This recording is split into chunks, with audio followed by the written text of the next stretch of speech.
Yeah, over to you, Dr. Allman. All right, good. We turn to Ecclesiastes today. This is the third week on Ecclesiastes, or the second? Second. Okay, so we'll spend today and next week looking at the book of Ecclesiastes in a little more detail. We can't go into a great deal of detail, but a little more as we work our way through this material. In order to do that, I want to go to the PowerPoint, as we have done, and have you look at this as we work our way through this material. Here's an overview of the structure of the book. Verses 1 to 11 are a prologue, widely recognized to be the prologue of the book. They set up for us basic issues that Solomon is going to address as he works his way through this material. Then there is what some have called the monologue. Solomon examines various areas of life looking for anything that's useful. And as you would see, there are really two major segments of the book, 1:12 to 6:9 and 6:10 to 11:6. 11:7 to 12:8 are the kind of conclusion, drawing it all together, as you see from the attempt at the outline here.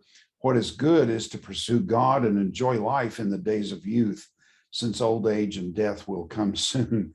Much too soon. I'm shocked at how soon old age came.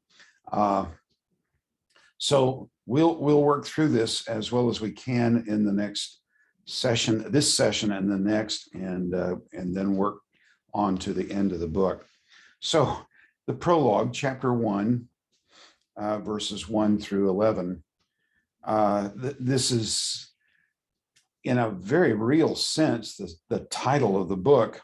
The words of the priest, son of David, king in Jerusalem. Vanity of vanities, says the preacher. Vanity of vanities, all is vanity. Hebrew doesn't have a way of expressing superlative by changing an adjective. In English, we may say high, higher, highest. So high is the positive degree, higher is the comparative degree, and highest would be the superlative degree. Hebrew doesn't change its words that way to express comparative and superlative.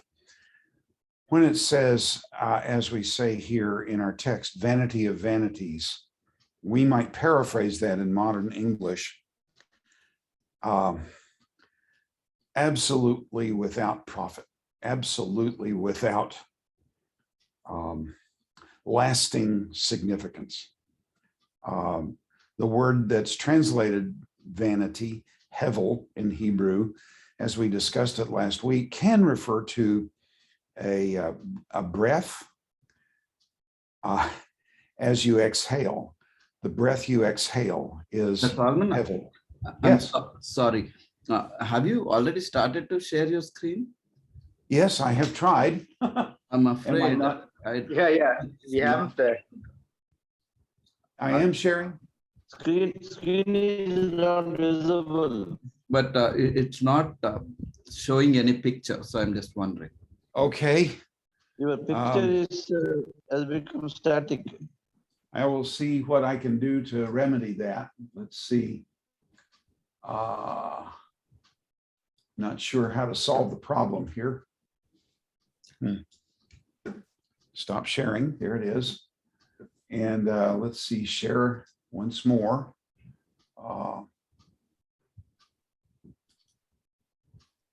I've selected Microsoft PowerPoint Ecclesiastes to share. And there it is. Do you see it now? It's No, sir.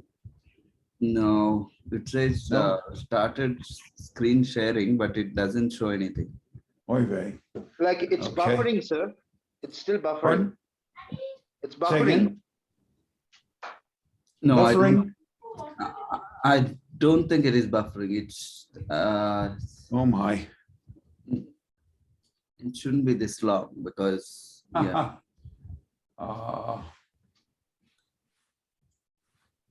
Well, I don't quite know what to do. Let's see what. No, that doesn't help. That doesn't. I think better to restart. Dr. Allman, is it the same? Is it the same PowerPoint that you sent me? It is. It is the same. Okay, let me see if I can share it from my side. Yeah, in the meanwhile, maybe you can also see, you can do something. Okay. I'm going to make an adjustment on my screen so that I can. Sorry, function dear a little better. friends. You have to stay on.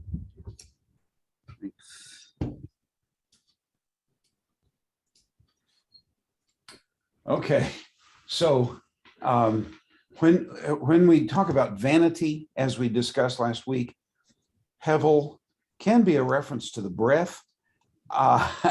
Once you have exhaled the breath, there's no getting it back, and you have no advantage from it except that you're able to draw the next breath.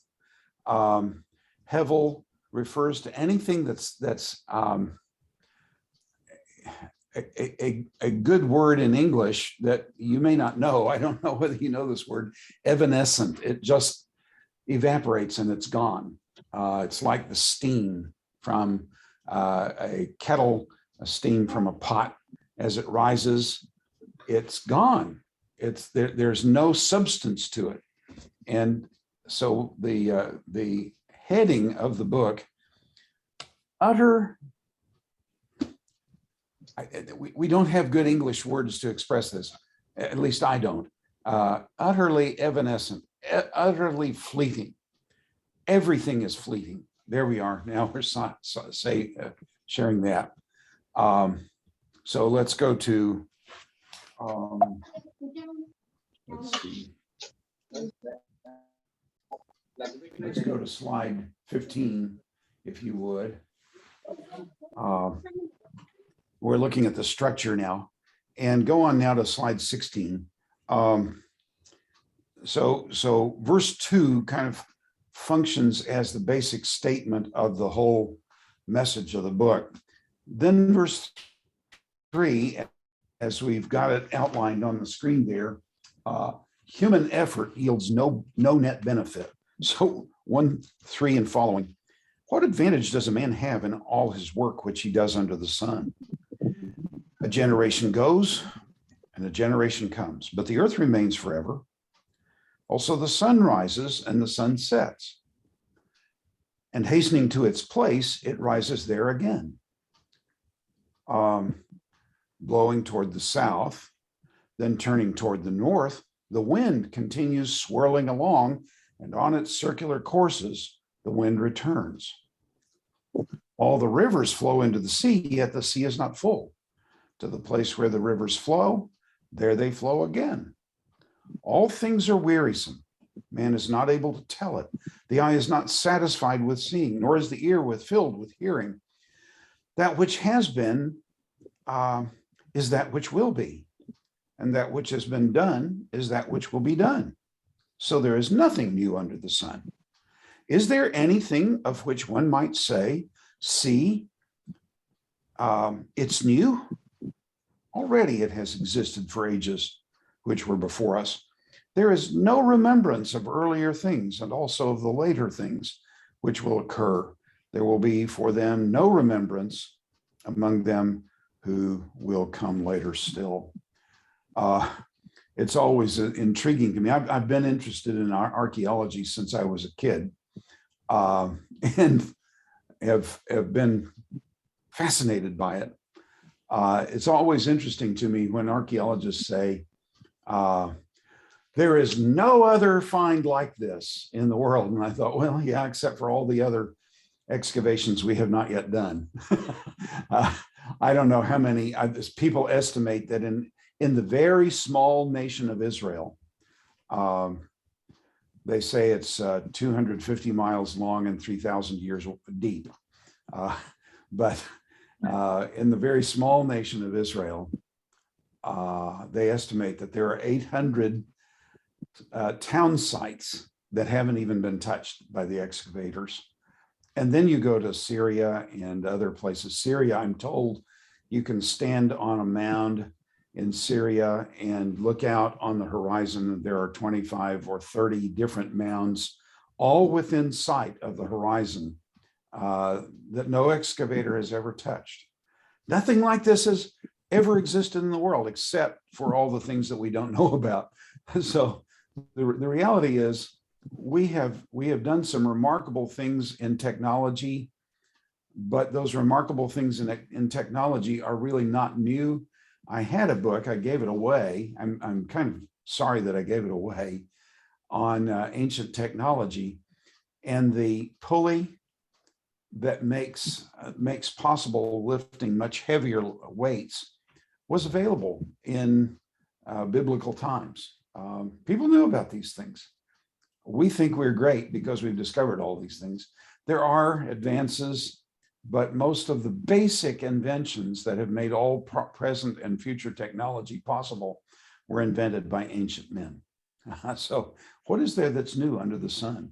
So we're struggling with this ultimate problem that there's really nothing that you can do that will make a contribution. When you look at life from the surface of the world out, when I have a divine perspective, I can say, well, yes, there are things that I can do to make a contribution. But Solomon is not taking that view yet. He's going to lead us to that view by the time we get to the end of the book. But what he's trying to do is disabuse us of the assumption that I'm going to do something that's just going to impact people and it's going to change lives and everything's going to be great. That's going to be the work of God. It's not going to be my work. And God will get the glory. The good news is that he will honor me too, but it will be his work, and I will see it to have been his work at the judgment seat of Christ. So no, there's no real benefit that accrues to most labor. I thought about majoring in Latin. In fact, I did major in Latin in my undergraduate work. And I said to my mother, I probably told you this before, please forgive me. What in the world, what am I going to do with Latin? And I thought the only thing you can do with Latin is to teach students Latin. And so the question comes, well, why should a student learn Latin? Well, so they can read Latin. Why? Well, there's great literature in Latin and it's better understood in Latin. Okay. To what purpose? Well, some of them will go teach more students Latin. Why? So they can read Latin. And you begin to wonder, well, what is the real use in anything? What are you doing that's meaningful? What's advancing in any way human well-being? And when I simply look at the normal rote of daily life, I'm really advancing human life in no way whatsoever. Once again, we're not looking at this from a divine point of view yet. We are getting the divine point of view on the futility of mere human life without the fear of God. So we are getting that. That's the point for us. And this is the thing we've got to drive home. This is why I really think that Ecclesiastes is the book for the 21st century. It is a crucial book. Let's go now to the next slide, verse 12. We start into the slide 12, slide 17. I don't know whether I can advance this or not. I probably can't. So there we go. Slide 17 now, verses 1:12 to 12:8. Then this whole section, seeking from experience and reflection what might be good for people to do under the sun. And that's the big issue here in chapters 1 to 6. Is there anything that's worthwhile? What can we do?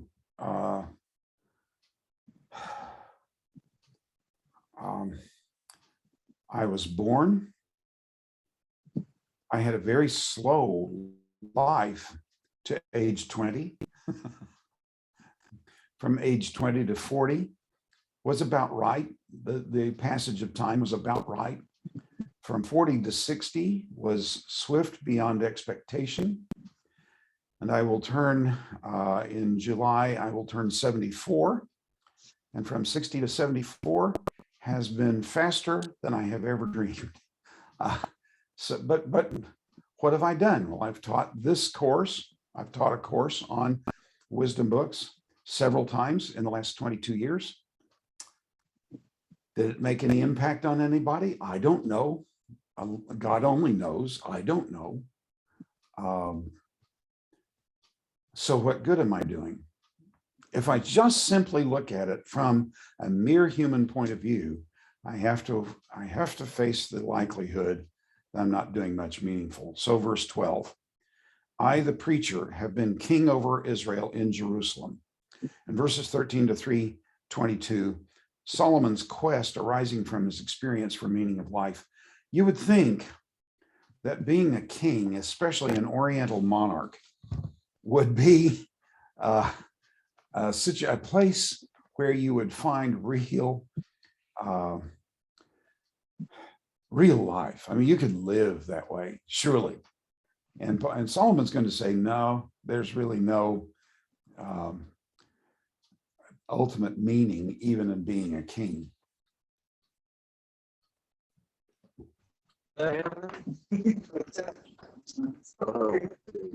If somebody's asking a question, I can't hear it.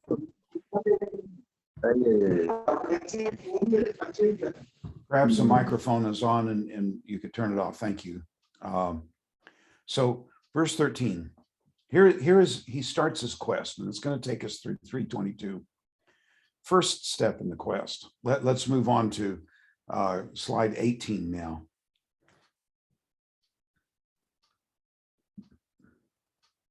Can you move to slide 18 here?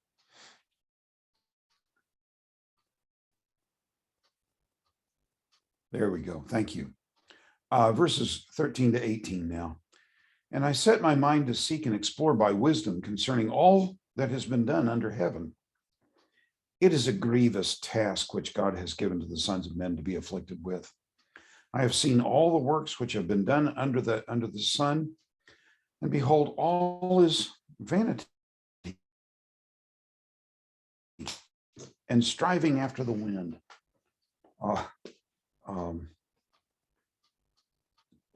What advantage is there to chase the wind? What do you gain by chasing wind? Nothing, ultimately. So here's his point. What is crooked cannot be straightened, and what is lacking cannot be counted. I said to myself, behold, I have magnified and increased in wisdom more than all who were over Jerusalem before me, and my mind has observed a wealth of wisdom and knowledge. And I set my mind to know wisdom and to know madness and folly. I realized that this also is striving after the wind. You're chasing after what is nothing. As he will say, the more wisdom you have, the more pain you have. There is a verse that can be misused in the final chapter of the book. Of the making of many books, there is no end, and much study is a weariness of the soul. And every student at Dallas Seminary, Jonathan Steeds, can say, of the making of many books, there is no end, and much study is a weariness of the soul. I think you can agree with that. But the more I know, the more I know I don't know, the more I'm aware of what is wise, the more I realize how unwise I am. And so I really never achieve. Where is life leading? So verse 18 or 15, I'm sorry, verse 18. In much wisdom, there is much grief, and increasing knowledge results in increasing pain. So where's the hope? Well, maybe, chapter 2, verse 12, maybe I can find it by examining the difference between wisdom and folly. So let's look at it. Verses we're to go on into 2:1 to 11 here. I said to myself, maybe I can find meaning in pleasure. So I said to myself, come now, I will test you with pleasure. So enjoy yourself. And behold, it too was futility. I said, of laughter, it's madness. And of pleasure, what does it accomplish? I explored with my mind how to stimulate my body with wine, while my mind was still guiding me wisely, and how to take hold of folly, until I could see what good there is for the sons of men to do under the heaven the few years of their lives. I enlarged my works. I built houses for myself. I planted vineyards for myself. I made gardens and parks for myself and planted in them all kinds of fruit trees. I made ponds of water for myself from which to irrigate a forest of growing trees. I bought male and female slaves, and I had homeborn slaves. I also possessed flocks and herds larger than all that preceded me in Jerusalem. Also, I collected for myself silver and gold and the treasure of kings and provinces. Solomon reports, as Chronicles reports about Solomon, that he gained 666 talents of gold in taxes and tribute each year. That is massive wealth. I think a talent is, don't hold me to this, but I'm in my mind, there is a sense, kind of a whisper of a thought that a talent is about 70 pounds. And if you're talking about 70 pounds of gold times 666, what are we talking about here? And then the wealth of the value of gold. So where were we there? What verse? Where did he gather gold for himself? I've lost it. Somebody help me here. There it is, verse 8. I collected for myself silver and gold and the treasure of kings and provinces. I provided for myself male and female singers and the pleasures of men, many concubines. Then I became great and increased more than all that preceded me in Jerusalem. My wisdom also stood by me. All that my eyes desired, I did not refuse them. I did not withhold my heart from any pleasure for my, and here is the first indication of any hope in the book of Ecclesiastes. For my heart was pleased because of all my labor, and this was my reward for my labor. I did take pleasure in it. I have two books on my bookshelf behind me. They're on the bottom shelf. I never look at them, or rarely look at them. They are bound in a kind of dull green, a dull red. They have my name on them. They are my dissertation on which I labored for a good part of 2 years to produce. I take pleasure in the fact that I wrote that and got my degree, but I never read them because they're not that good. Why would I bother? There are 2 copies of my dissertation. Why would I bother? I take pleasure in them, but so what? Now, verse 12. Yes, let's pick it up at verse 12. Verse 11, we skipped that. Thus I considered all my activities which my hands had done and the labor which I had exerted. And behold, all was vanity, striving after the wind, and there was no profit under the sun. That addition, there was no profit under the sun, that may be as close to defining what our word vanity means. There is no lasting outcome, nothing that really lasts. So there's no particular value in pleasure. So verse 12, I turn to consider wisdom, madness, and folly. For what will the man do who will come after me, after the king, except what has already been done? And I saw that wisdom excels folly, as light excels darkness. The wise man's eyes are in his head, the fool walks in darkness. And yet I know that one fate awaits them all. Then I said to myself, as is the fate of the fool, it will also befall me. Why then have I been extremely wise?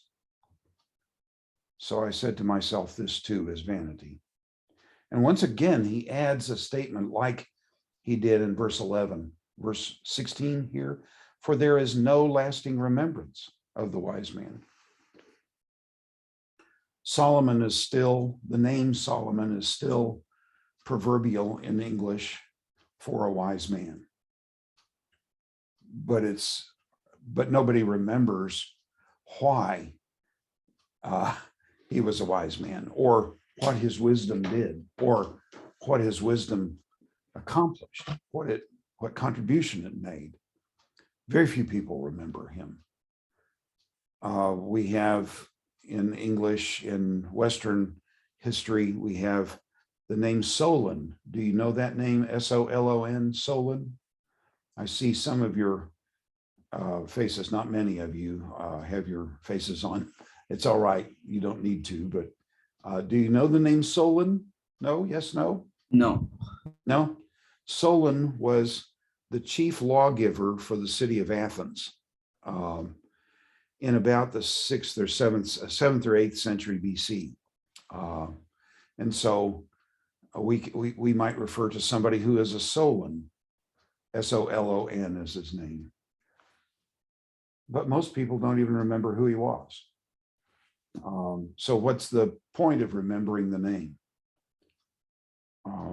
To have a great name is a good thing, but it's not lasting. There is no lasting remembrance of the wise man. And he'll come back to this before the book is over. So verse 16, for there is no lasting remembrance of the wise man, as with the fool, inasmuch as in the coming days all will be forgotten, and how the wise man and the fool alike die. So I hated life, for the work which has been done under the sun was grievous to me, because everything is futility, chasing after the wind. Verse 18 now, and I have somehow, oh, there, it's all in that number 3 there, all three things that he looks for to find usefulness are useless. Verse 18, thus I hated all the fruit of my labor for which I had labored under the sun, for I must leave it to the man who will come after me, and who knows whether he will be a wise man or a fool.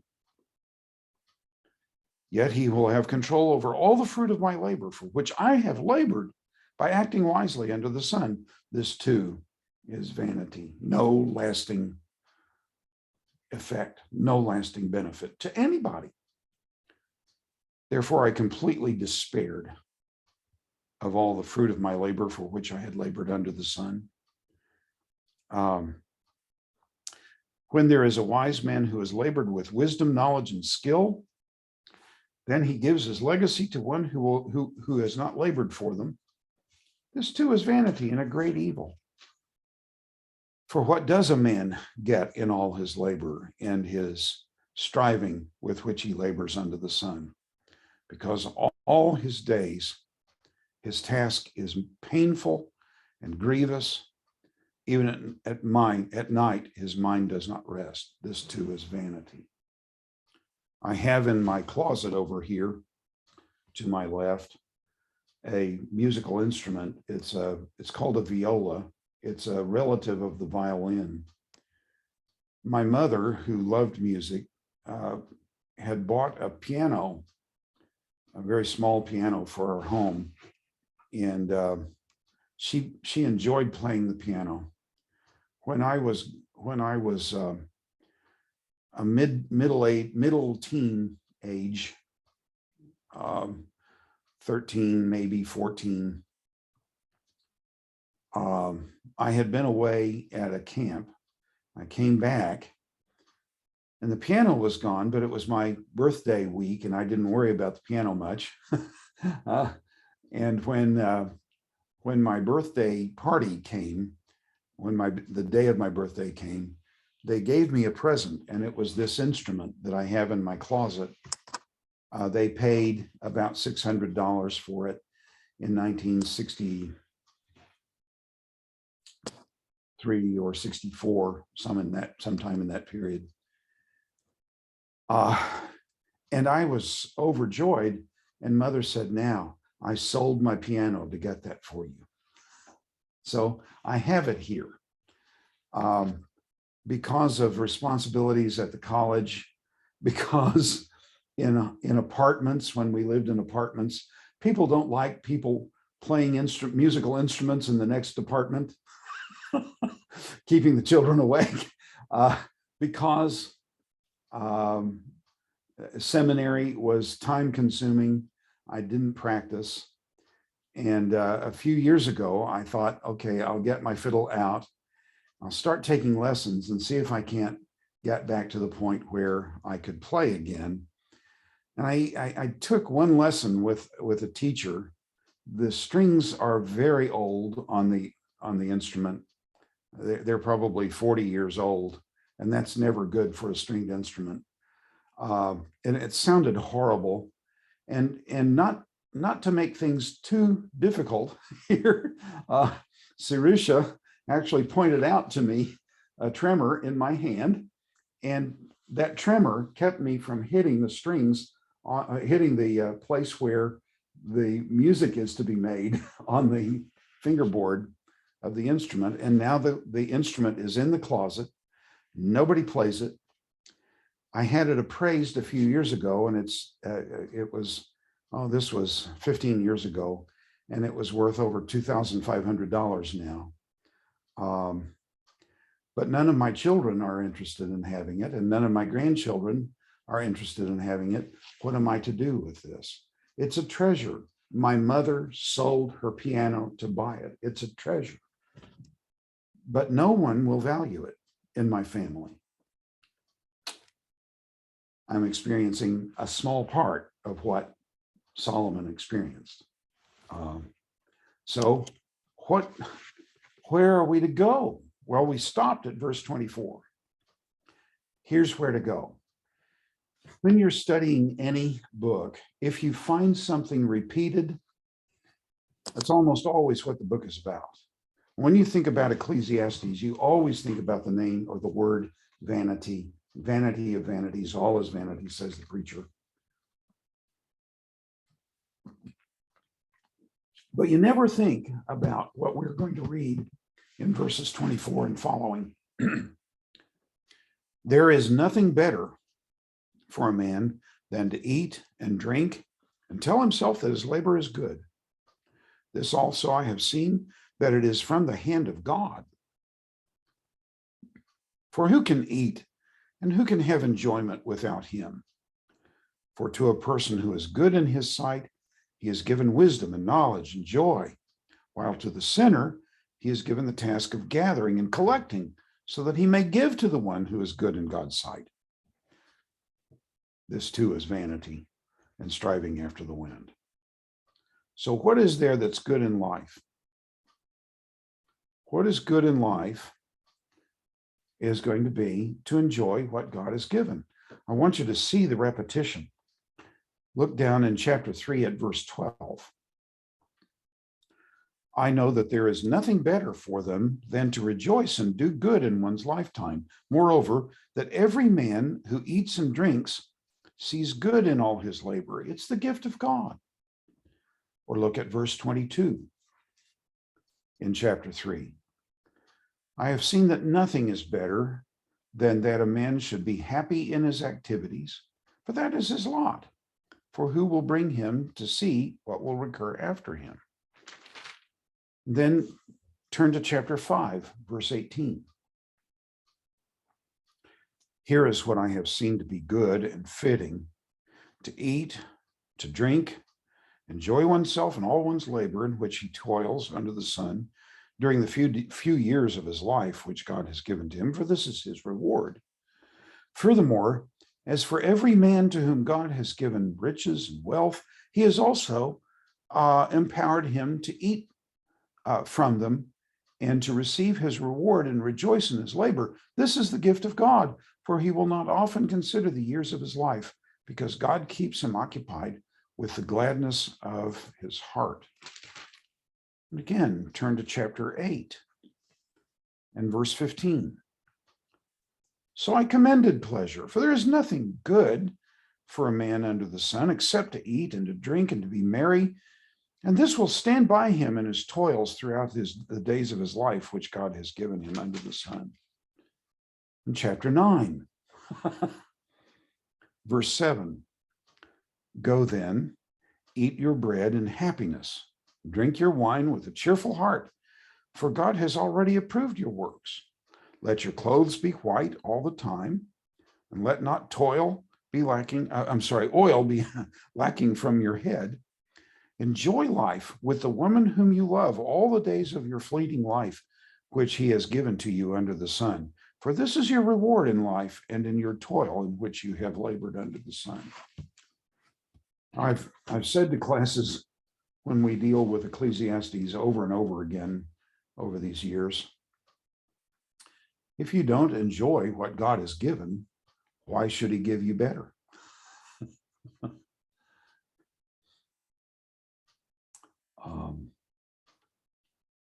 Your wife is a gift from God. Why should he give you a better wife? He's given you a wife who is perfectly adapted to produce in you the likeness of Christ. So why should you think I should have a better wife? Why should I have a better house?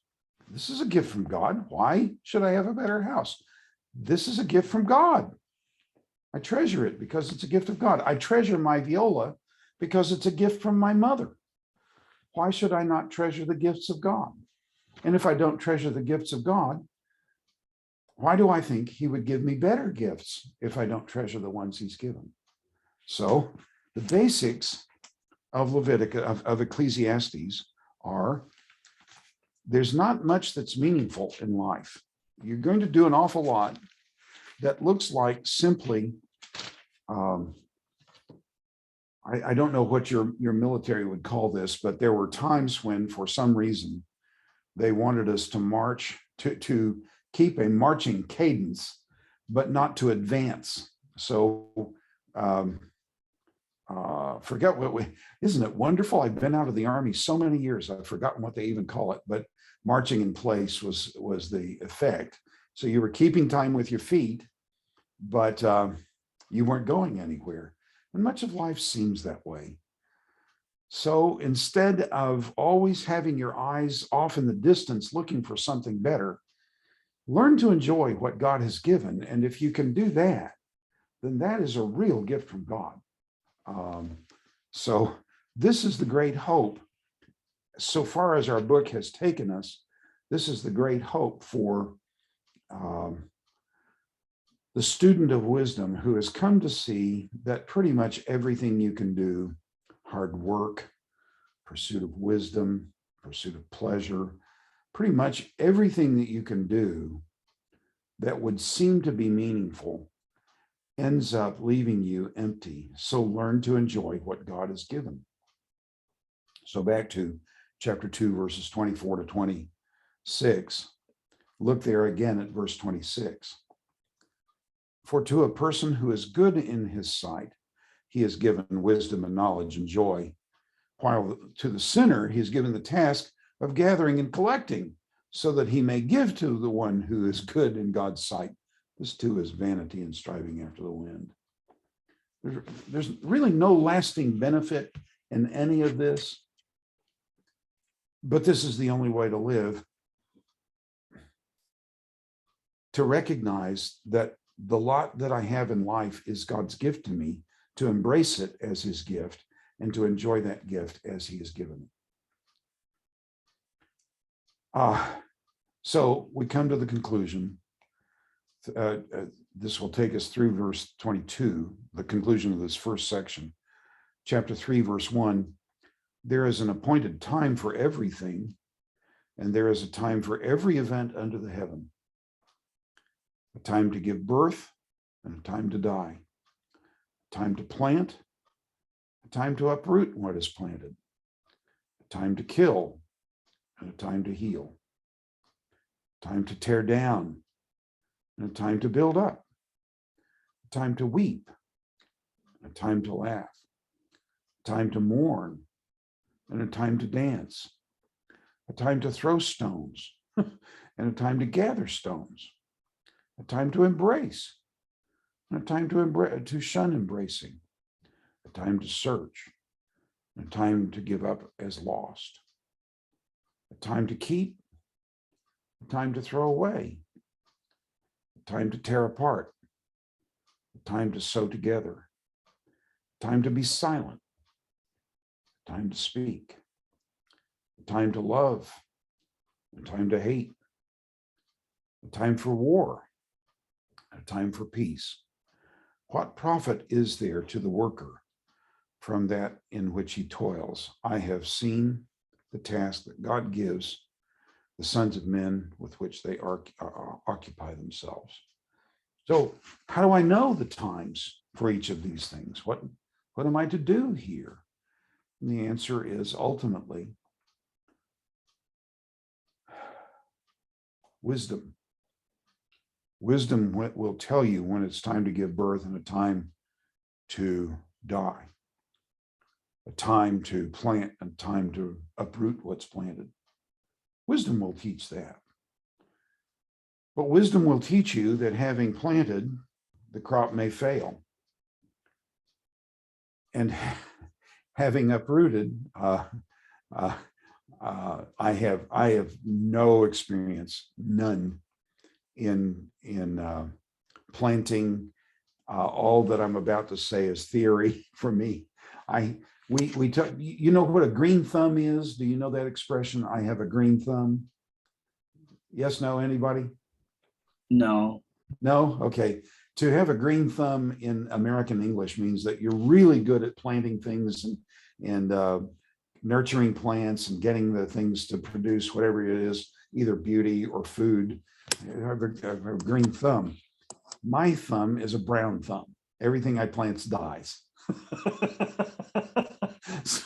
So I try to stay away from plants because I'm going to kill them. But wisdom will teach you that even when you have planted a garden, you have vegetables that you want to grow, and you planted a garden, you've uprooted the weeds. Wisdom will teach you that having uprooted the weeds and planted your vegetables for the season, and they start growing, weeds are going to come right back. Yes or no? That's just the lot of the gardener. Always there will be weeds. A weed is defined as any plant growing where you don't want it to be. So if there are weeds, I've worked hard at uprooting all the weeds in my garden, and I have fresh soil put in here, but it has brought the spores of fungus and the spores of various other things that has brought seeds from plants that you didn't intend to plant in your garden. Wisdom will teach that all of this is true. Even planting and gardening yields no lasting benefit. Verse 11 then. Chapter 3, verse 11. He has made everything appropriate in its time. He has also set eternity in their heart so that no man will find out the work of God, which God has done from beginning to end. So what's good? Is there anything good here? What am I to do? I'm not going to be able to understand life. I'm not going to understand the world. I'll make an effort at understanding life, but invariably in that effort to understand life, terrible events occur which make everything that I have been doing seem meaningless. Well, what is the point? So What is the point? Verses 12 and 13 we just read. I know that there's nothing better for them than to rejoice and do good in one's lifetime. Moreover, that every man who eats and drinks and sees good in his labor, it's a gift from God. So learn to enjoy your food, learn to enjoy your labor. All of us at one time in our life or another have had jobs that we hated.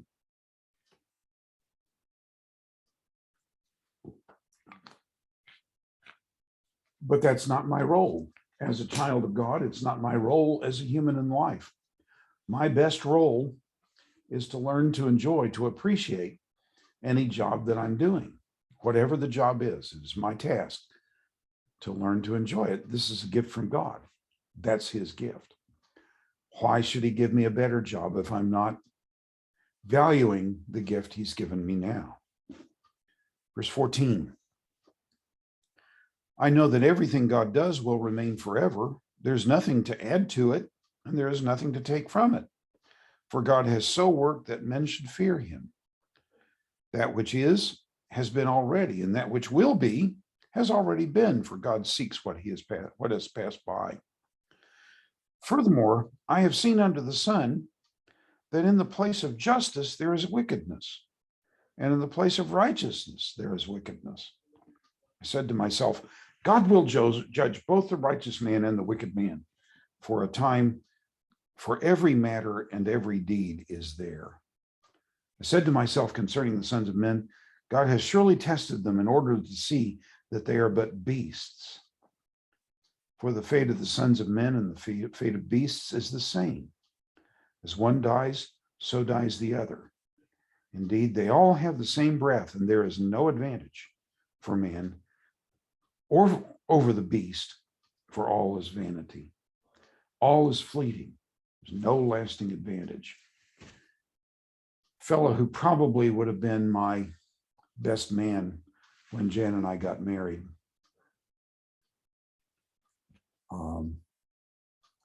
Was determined to become a helicopter pilot. And the best way he could think to do it was to join the United States Army and become a pilot. They trained him as a pilot and sent him to Vietnam. He was there. He was such a dear friend. We were nearly inseparable. He went to Vietnam, was there 2 weeks, was shot down, and returned to the United States as a casualty of the Vietnam War. His dead body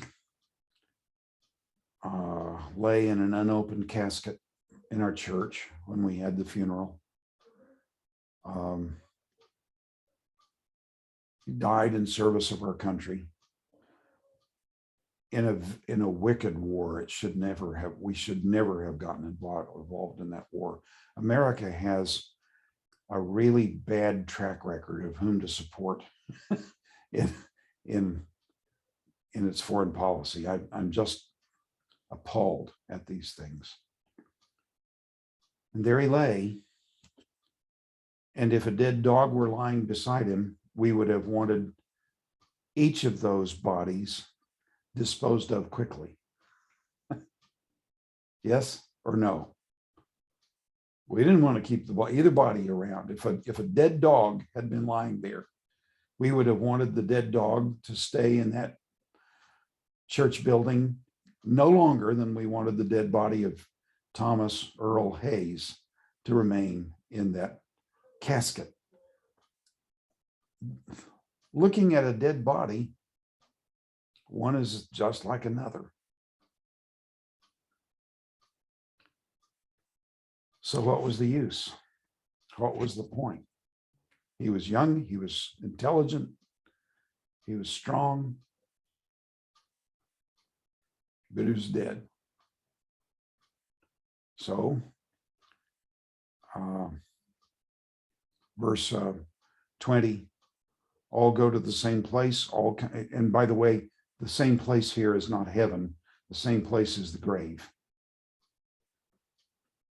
All go to the same place. All come from the dust, and all return to the dust.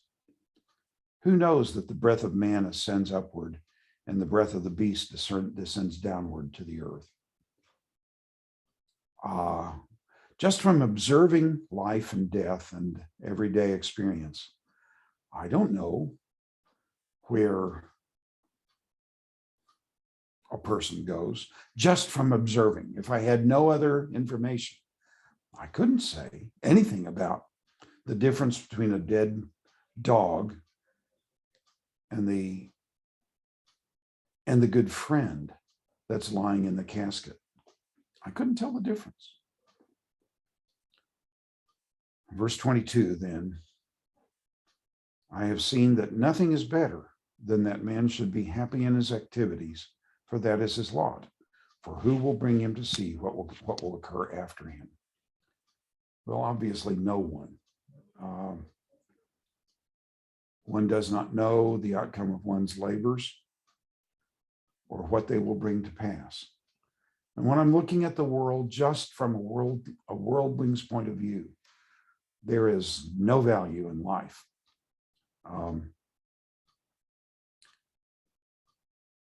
Are you seeing any values in Ecclesiastes for talking to Hindus here? I just inquire this. It occurs to me that the Hindu worldview would suggest that there might be some value even in suffering. But are there things that you're seeing here that would be useful in thinking and talking to Hindus? That's an interesting question. I think People hear one popular idea concerning life is they call it as Maya. Instead of vanity, they would say it's kind of an illusion. yes.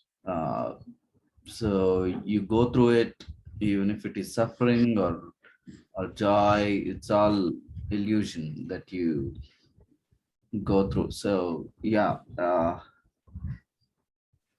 just wondering how these things can be connected, but definitely these are important themes of life, so definitely are appealing to any context and for our context too. Yeah, I would like to listen to other people also if they have any other contribution. Any feedback I would appreciate hearing.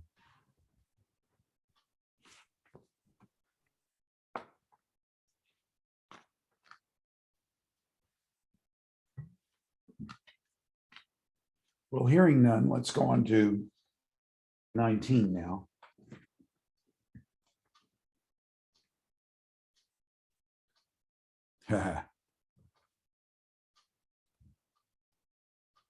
Okay. Chapter 4, 1-3, oppression makes death better than life. Then I looked again at all the acts of oppression which were being done under the sun, and behold, I saw the tears of the oppressed, and that they had no one to comfort them, and on the side of their oppressors, power, but they had no one to comfort them. So I congratulated the dead who are already dead more than the living who are still living.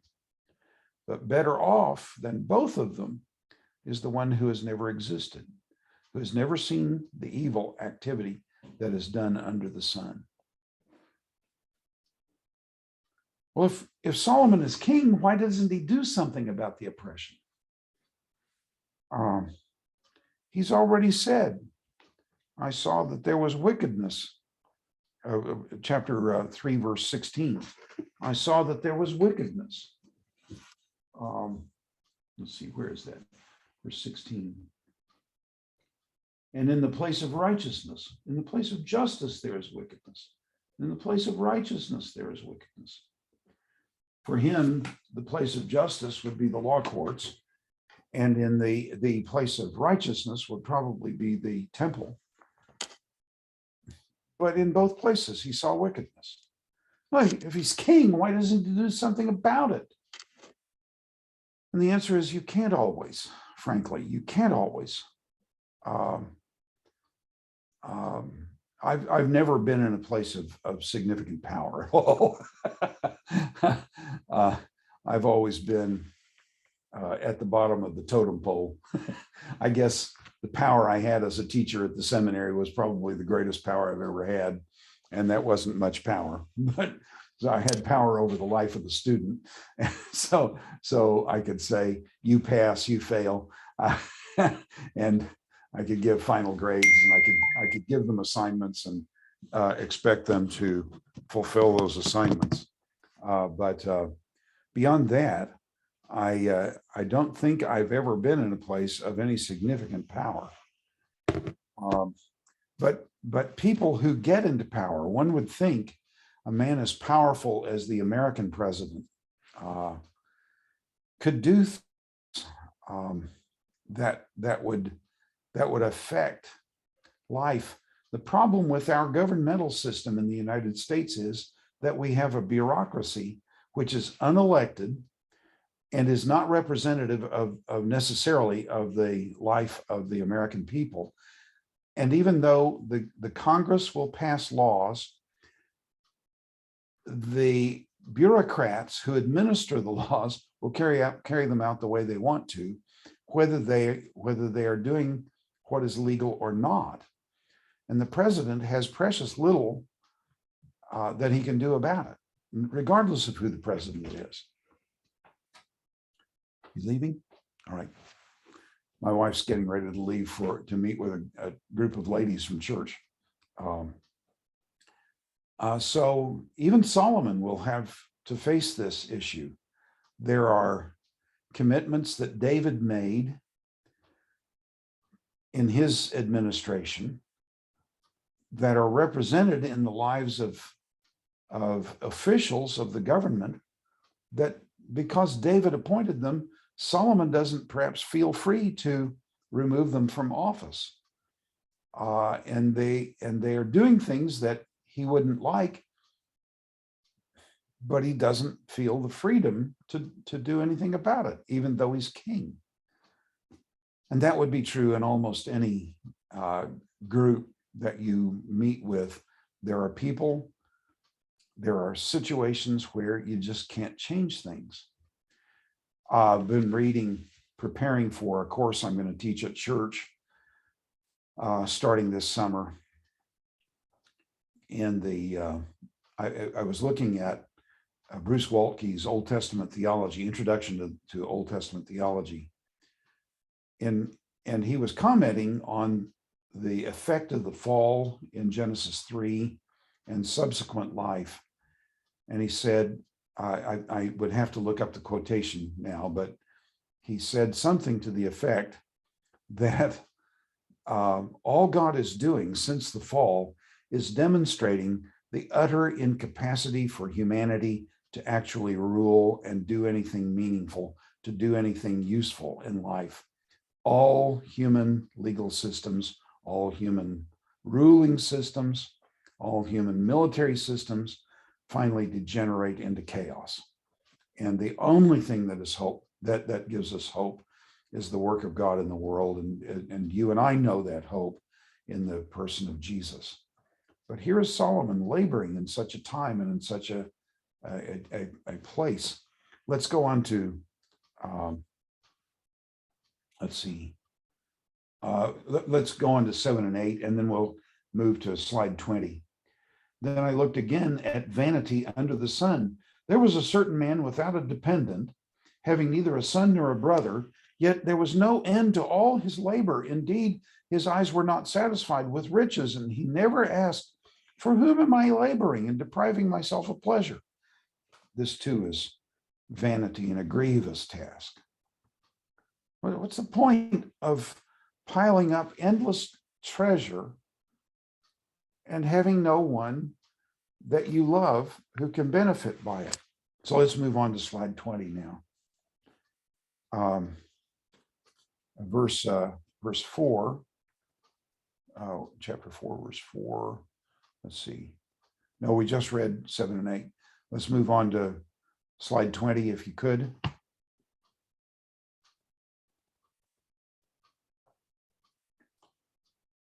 Two are better than one, bringing protection in the troubles of life, verses 9 to 12. Two are better than one because they have a good return for their labor. For if either of them falls, the other will lift him up. But woe to the one who falls where there is not another to lift him up. Furthermore, if two lie down, if two lie down together, they can keep warm. But how can, that's not a problem in India. Okay, I understand that. If two lie down together, how can they keep cool is the problem. And so you have fans and you have air conditioning systems and so on. But I have been in very, very cold climates, and oh my, it was cold. It was horribly cold. I was in Siberia in January one year. That's a wrong place. I surely misunderstood the Lord's plan there. But it was 10 below zero Fahrenheit. I don't know what it was on the Celsius scale, but 10 below zero Fahrenheit. That was the high the day that we were walking around the town we were in. And it was so cold, and you just wanted to get together with other people and stay warm. So here's the point. Two are better than one. That certainly is the case. But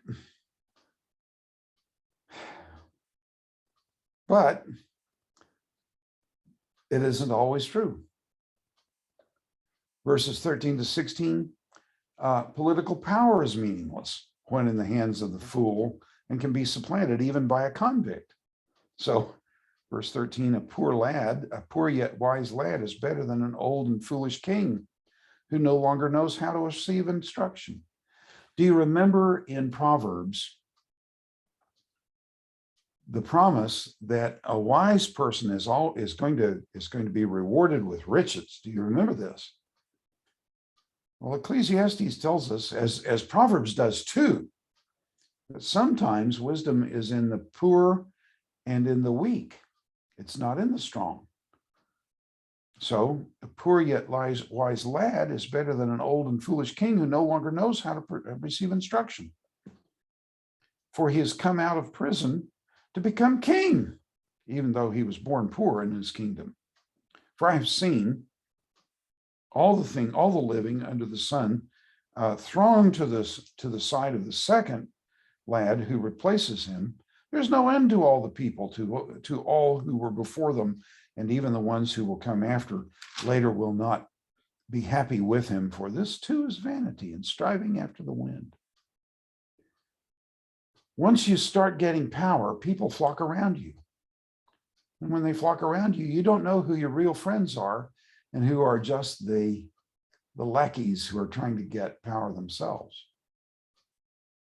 So what good is it?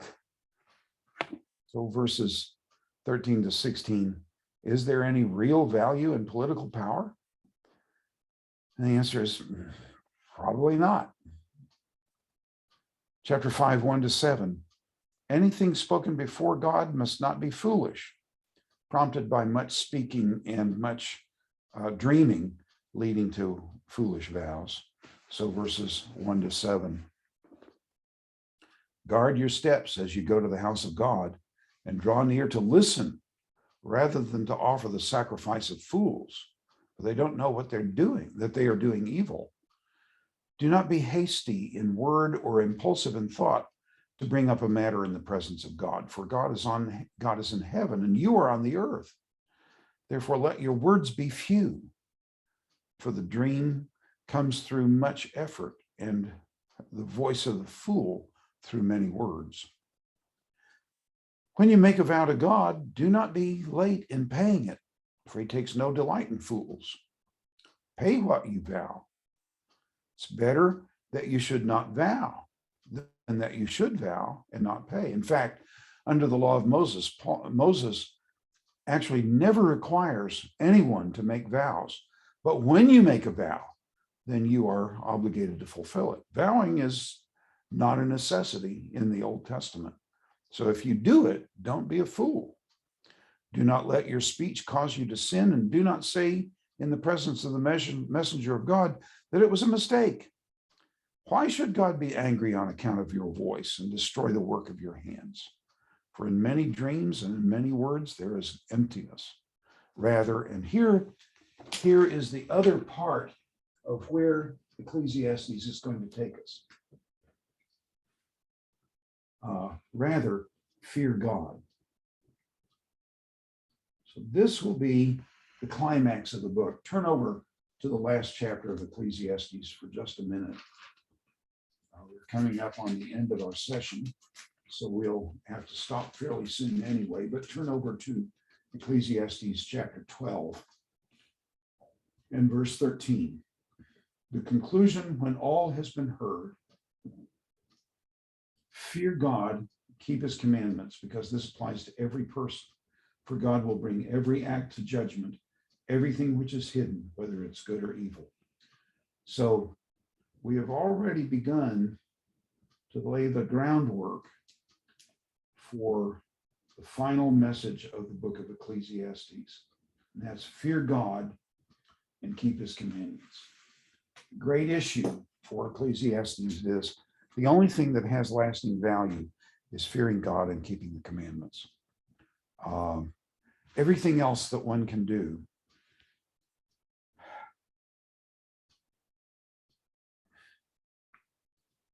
I hesitate to say this, but I don't know how else to say it in light of what Ecclesiastes is saying.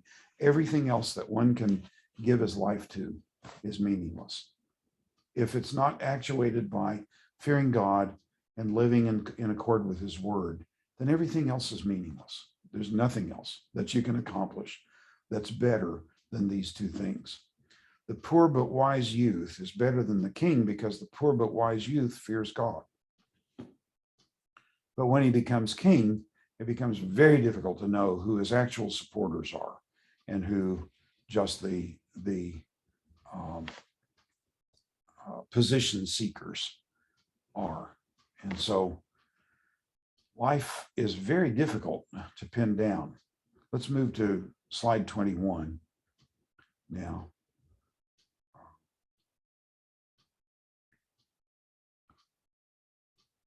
Can someone, Brother Timothy, do you have, slide 21. Verses 8 and 9, governmental oppression reaches all the way to the king who serves his own interests. 5, 8, and 9. If you see oppression of the poor and denial of justice and righteousness in the province, do not be shocked at the sight, for one official watches over another official, and there are higher officials over them. After all, a king who cultivates the field is an advantage to the land. So I'm not sure how that verse fits in quite into there's probably a proverbial sense to that I'm not aware of. But the larger point is that the king doesn't even always do things that are best for the nation. He himself may become a self-serving person, as Solomon did in his later years. Verses 10 to 12. The greed of the rich can never be satisfied, though the labor of the working man grants him sweet sleep withheld from the rich. Verses 10 to 12.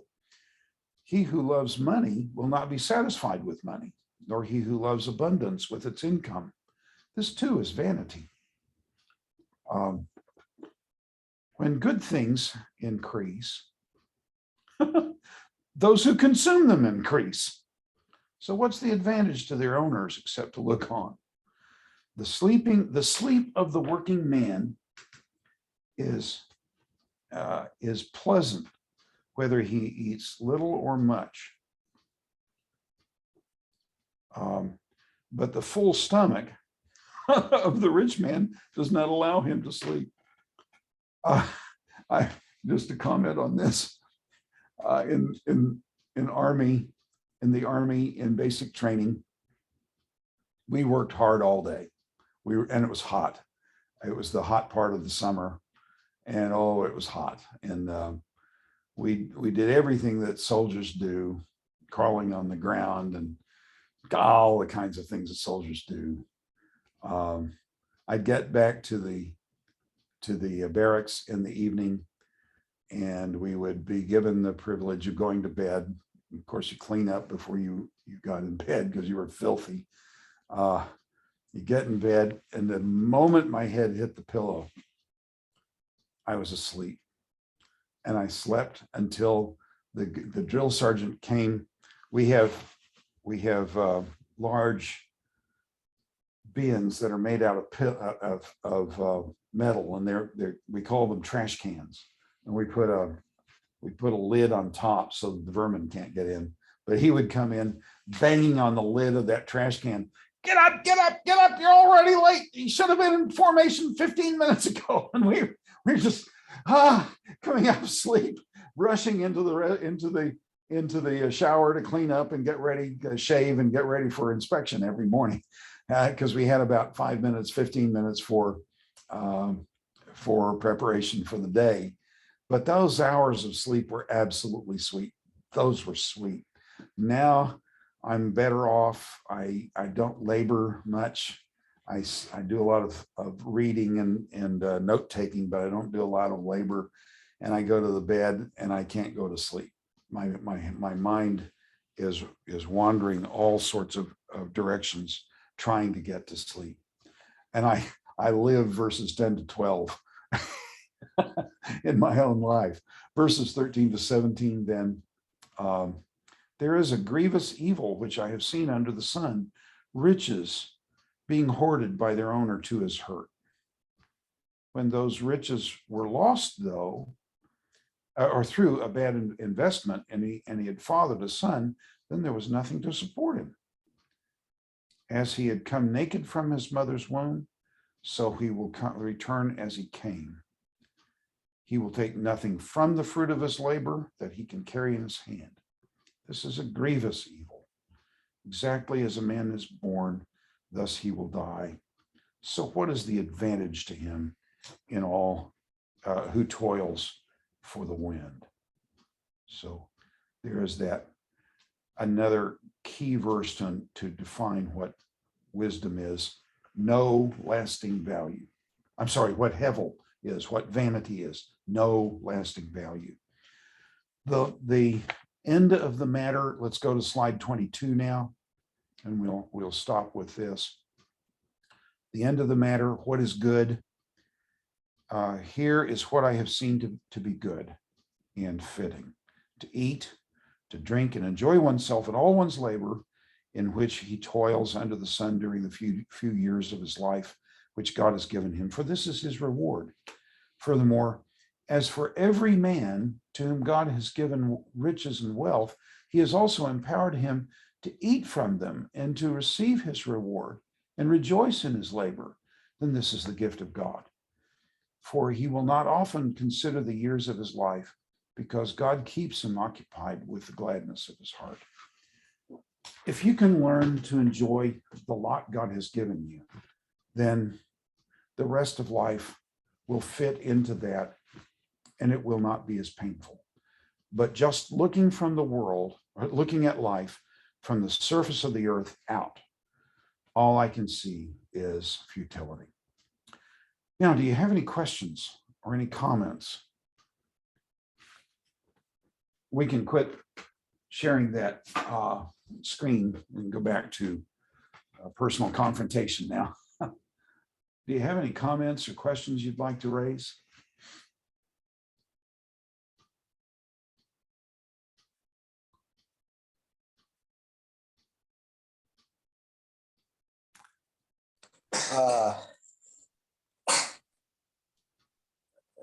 Was it out of frustration that Solomon has written all this? I just felt.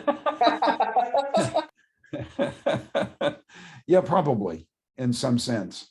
The problem for him, some have speculated that he wrote Proverbs relatively early in his reign, Ecclesiastes late in his reign.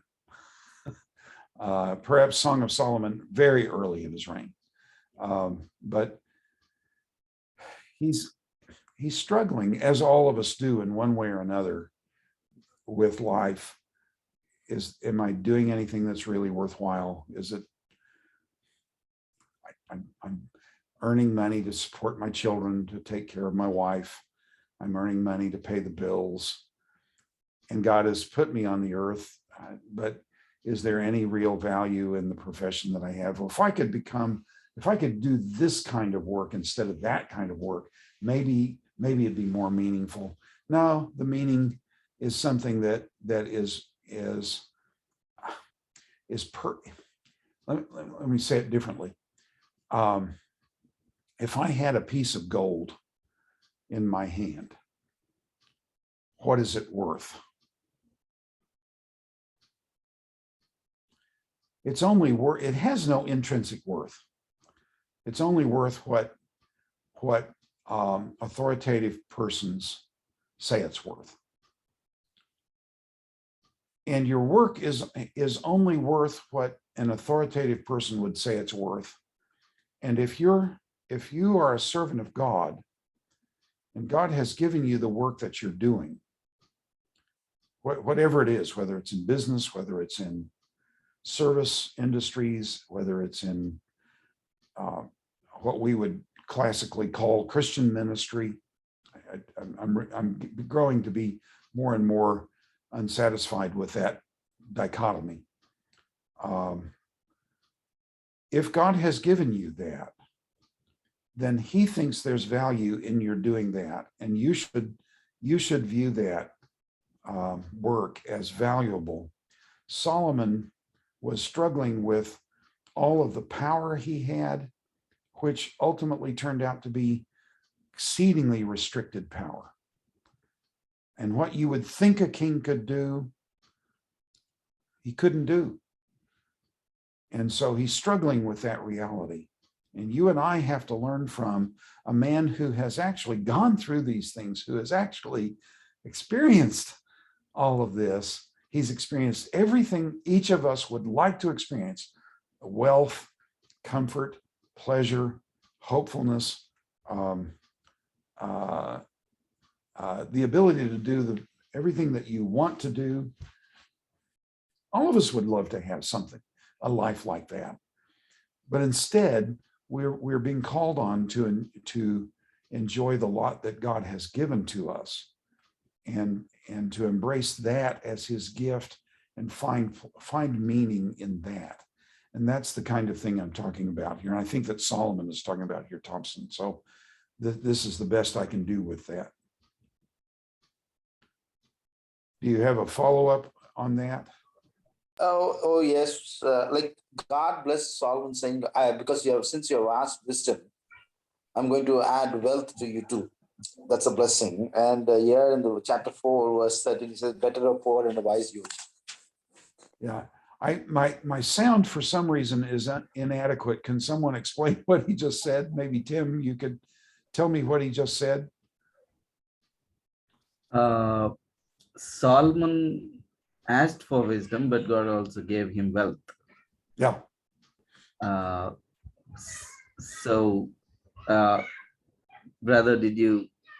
so what were you trying to say with that? Chapter 4 was 13. Better a poor and wise youth. He says that. Yeah. Even after God giving the wealth, he says that. So how to understand it?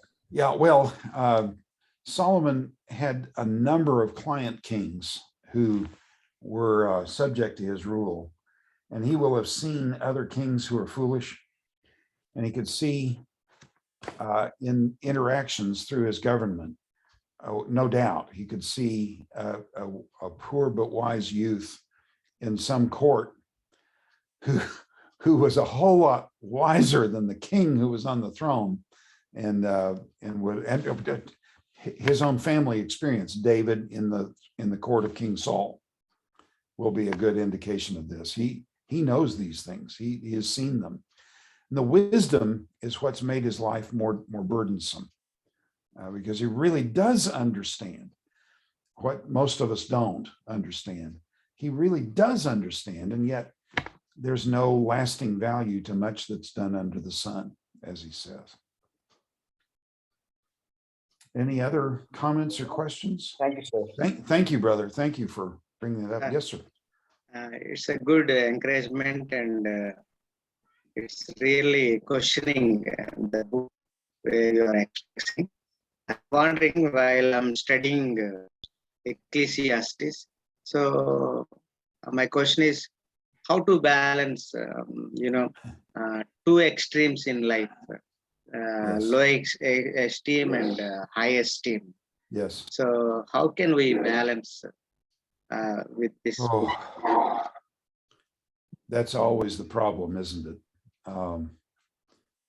I had a professor, well, it was Charles Ryrie, who wrote a book on the Christian life, and he called it Balancing the Christian Life. And he was saying, for example, we often say in America, I don't know whether you do this in India, I don't know whether you talk in these terms in India, God first, family second, work third. Is that always the truth? Is that always the case? Is it always the case that my time of prayer must that my time of prayer must always supersede the needs of the family? And the answer is no. If my wife is having a heart attack, it's not time for me to be spending another hour in prayer. It's time to get her to the hospital. Does this make sense? So the whole of life is a balancing act, and balancing.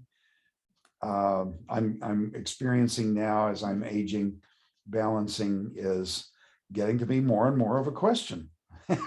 When I get up from a chair, am I going to be balanced? And so you have to maintain that, and that's always all through life. It's not just for the old and physically of the old. It's for everyone. Always balancing is the issue. So I can't answer that. What is balancing in one life is not balancing in another, and you need to sort that out with the guidance of the Holy Spirit and with the guidance of the Word of God. You will sort that out. But I've told classes for decades now. I'm completing my 40th year of teaching. Yay! I made 40. So.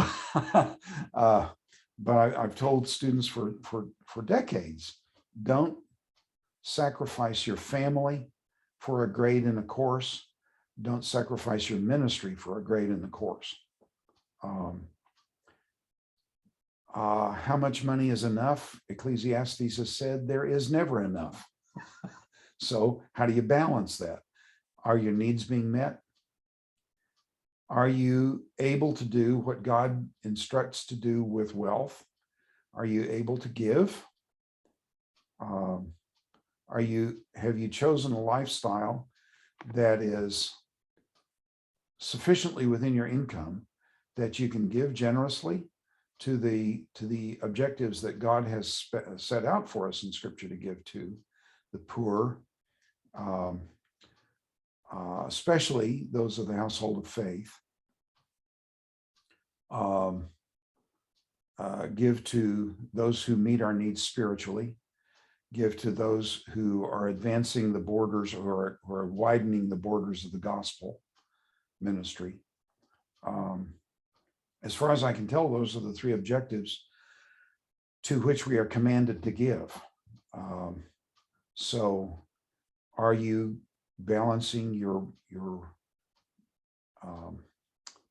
use of what wealth God has given you such that you can fulfill those objectives and still support your family?